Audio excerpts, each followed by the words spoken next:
पुरुषोत्तम मास, अधिक मास, पद्मिनी एकादशी, मुक्तिदायक एकादशी, सभी पापों को नष्ट करने वाली एकादशी।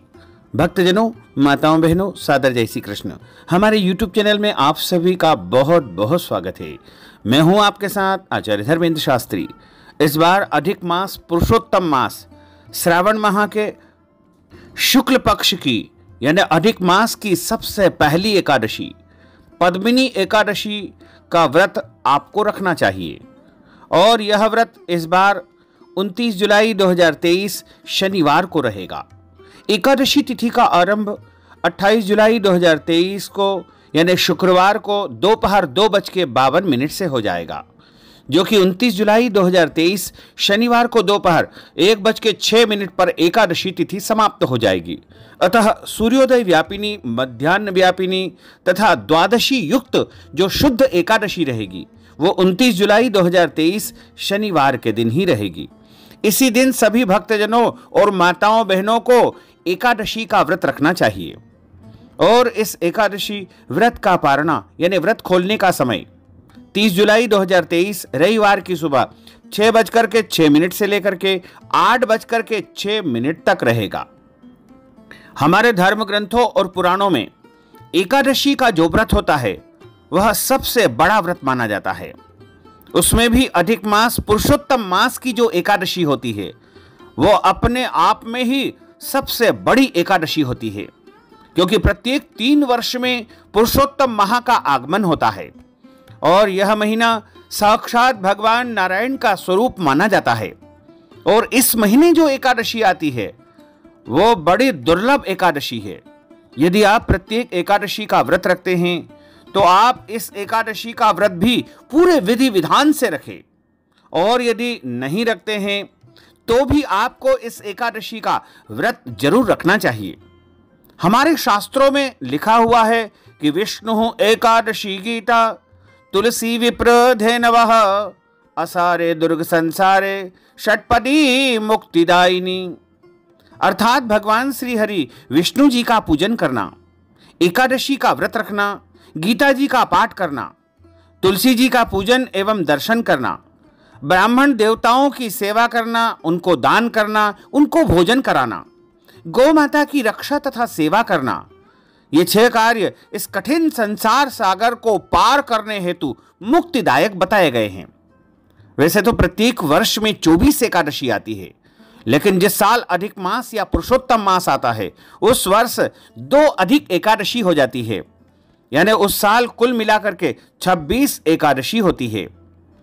इस बार अधिक मास है, पुरुषोत्तम मास है, श्रावण का महीना और 2 अधिक एकादशी आ रही है। तो सबसे पहली जो एकादशी है वो 29 जुलाई 2023 शनिवार को है। यह एकादशी अधिक मास, पुरुषोत्तम मास की पहली एकादशी है। इसका नाम पद्मिनी एकादशी, कमला एकादशी, अधिक मास एकादशी। इसके अलावा पुरुषोत्तम मास में आने के कारण इस एकादशी का नाम पुरुषोत्तमी एकादशी भी है। तो आप सभी इस एकादशी का व्रत रखें और व्रत रखने के बाद आपको सही समय पर सही विधि से इस व्रत का पारणा भी करना चाहिए। जो भक्तजन, माताएं, बहनें एकादशी का व्रत करते हैं उनको दशमी तिथि से लेकर के द्वादशी तक कुछ महत्वपूर्ण नियमों का पालन करना चाहिए। इस बार शनिवार के दिन एकादशी आ रही है और शनिवार का दिन विशेष रूप से महालक्ष्मी की पूजा अर्चना का एक विशेष दिवस माना जाता है, क्योंकि इस दिन पीपल के वृक्ष में देवी लक्ष्मी का आगमन होता है। वो अपनी बहन अलक्ष्मी से मिलने के लिए सूर्योदय के समय इस दिन आती है। इसलिए यदि आप इस पद्मिनी एकादशी यानी अधिक मास की जो शनिवारी एकादशी है उस दिन एक सरल उपाय कर लेंगे तो आप निश्चित मानिएगा कि आपके घर में रुपये पैसों की बाढ़ आ जाएगी। आपके घर में अदृश्य लक्ष्मी की प्राप्ति होगी, आपके घर में अखंड लक्ष्मी की प्राप्ति होगी, दशों दिशाओं से महालक्ष्मी का आगमन होगा, भगवान कुबेर और माता लक्ष्मी की अपार कृपा बनी रहेगी। बस आपको करना यह है कि एकादशी के दिन यानी 29 जुलाई 2023 शनिवार के दिन सुबह जल्दी उठे और जल्दी उठ करके पहले स्नान कर लेवे। स्नान करने के बाद शुद्ध और पवित्र वस्त्र धारण करें, मस्तक पर तिलक लगाएं और तिलक लगाने के बाद एकादशी व्रत यदि करते हैं तो हम जिस विधि से आपको बता रहे हैं उस विधि से आपको संकल्प करके भगवान का पूजन अर्चन करके सूर्य भगवान को जल अर्पण करने के बाद कहीं पर भी जो पास में पीपल का पेड़ होता हो, यदि बड़ा पेड़ होता हो वहां पर भी आप जाकर के इस उपाय को कर सकते हैं। छोटा पेड़ है उसमें भी आप उपाय कर सकते हैं, या गमले में भी इस उपाय को आप जरूर कर सकते हैं। बस आपको करना यह है कि एक तांबे के लोटे में आपको शुद्ध जल लेना है और उस जल के अंदर आपको थोड़ी सी मिश्री डालना है। यदि मिश्री आपके पास उपलब्ध नहीं है तो आप शक्कर भी डाल सकते हैं। और मिश्री और जल लेकर के शुद्ध घी का दीपक लेकर के आपको पीपल के वृक्ष के समीप जाना है। तो सबसे पहले पीपल की जड़ में आपको वह मीठा जल अर्पण करना है और जल अर्पण करने के बाद अपने दोनों कंधों को, दोनों भुजाओं को आपको पीपल के वृक्ष से स्पर्श करना है। उसके पश्चात एक शुद्ध घी का जो दीपक आपने तैयार किया है उसको पीपल के वृक्ष के समीप लगा दे और हाथ जोड़ करके माता महालक्ष्मी से आप जो भी मांगना चाहते हैं वो आप मांग लेना, और आप जो भी मांगोगे वह आपको तुरंत ही प्रदान कर देगी। क्योंकि वैसे ही पुरुषोत्तम मास है, अधिक मास है, और अधिक मास में साक्षात नारायण भगवान विष्णु जी इस पृथ्वी पर विराजित रहते हैं। और महालक्ष्मी चूंकि अपनी बहन से मिलने के लिए पीपल वृक्ष में आई है तो आपको लक्ष्मी नारायण दोनों की कृपा प्राप्त होगी। और पुरुषोत्तम मास में वैसे भी सभी प्रकार के पूजन पाठ बहुत शुभ माने जाते हैं, और इस दौरान किए गए पूजा अर्चना और उपाय से मनुष्य को करोड़ों गुना पुण्य फल की प्राप्ति होती है। तो आप प्रार्थना करके और अपने घर को चले आइएगा।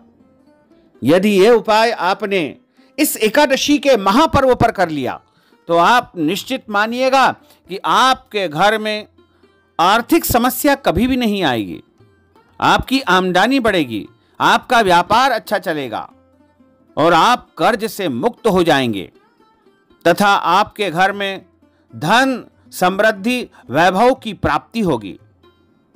हमारे धर्म ग्रंथों और पुराणों में एकादशी का व्रत बहुत महत्वपूर्ण बताया गया है, और जो भक्तजन माताएं बहनें एकादशी का व्रत करते हैं उनको दशमी के दिन एक समय भोजन करके शुद्ध और सात्विक भोजन करना चाहिए। इस दिन चावल, शहद, लहसुन, प्याज, मांस, मदिरा, मसूर की दाल, कटहल की सब्जी, बैंगन की सब्जी का उपयोग नहीं करना चाहिए। दशमी के दिन पराय अन्न का उपयोग न करें, अर्थात दूसरे के घर का भोजन नहीं करें। यदि किसी कारणवश दूसरे के घर का भोजन करना पड़े तो उस निमित्त कुछ न कुछ दान पुण्य करें। और एकादशी के दिन सुबह जल्दी उठे और उस दिन आपको स्नान, पूजा अर्चना करके, संकल्प करके और एकादशी व्रत का आरंभ करना चाहिए। एकादशी व्रत में अन्न का सेवन नहीं किया जाता है, केवल और केवल फलाहार करना चाहिए। सर्वोत्तम फलाहार गाय का दूध और उससे बनी वस्तुएं मानी जाती है। हालांकि श्रावण माह चल रहा है इसलिए गाय के दूध का सेवन आपको नहीं करना है। दूध से बनी अन्य मिठाइयों का आप उपयोग कर सकते हैं। इसके अलावा अन्य जो भी शुद्ध और सात्विक फलाहार है उसका उपयोग करें। सभी प्रकार के फल, सूखा मेवा जिसे हम ड्राई फ्रूट्स कहते हैं उनका उपयोग करें। अन्य फलाहारी वस्तु का उपयोग आपको करना चाहिए। इसी तरह आपको जो है एकादशी के दिन क्रोध नहीं करना चाहिए, झूठ नहीं बोलना चाहिए, लड़ाई झगड़ा एवं वाद विवाद बिल्कुल नहीं करना चाहिए। ब्रह्मचर्य व्रत का पालन करें, दाढ़ी कटिंग अथवा शेविंग न करें, किसी का भी अपमान या अनादर बिल्कुल न करें। दिन में सोना नहीं चाहिए, रात्रि में जागरण करना चाहिए। पूजन पाठ करके ब्राह्मण के मुख से ही एकादशी व्रत कथा का श्रवण करें। कथा सुनने के बाद यथाशक्ति उन्हें दक्षिणा प्रदान करें और शुभ मुहूर्त में अगले दिन सुबह ही व्रत का पारणा करें। इस बार एकादशी का व्रत आपको 29 जुलाई 2023 शनिवार को करना है। वहीं एकादशी व्रत का पारना 30 जुलाई 2023 की सुबह 6:06 से लेकर के 8:06 तक आपको कर लेना चाहिए। और एकादशी का जो व्रत करता है उसके जीवन में कभी भी कोई कष्ट और संकट नहीं आता है। इसलिए आप यदि प्रत्येक एकादशी का व्रत करते हैं तो इस एकादशी का भी आप व्रत करें। और यदि आप व्रत नहीं भी करते हैं तो भी इस एकादशी का व्रत आपको जरूर करना चाहिए, क्योंकि यह बड़ी एकादशी है और यह एकादशी 3 साल में एक बार आ रही है।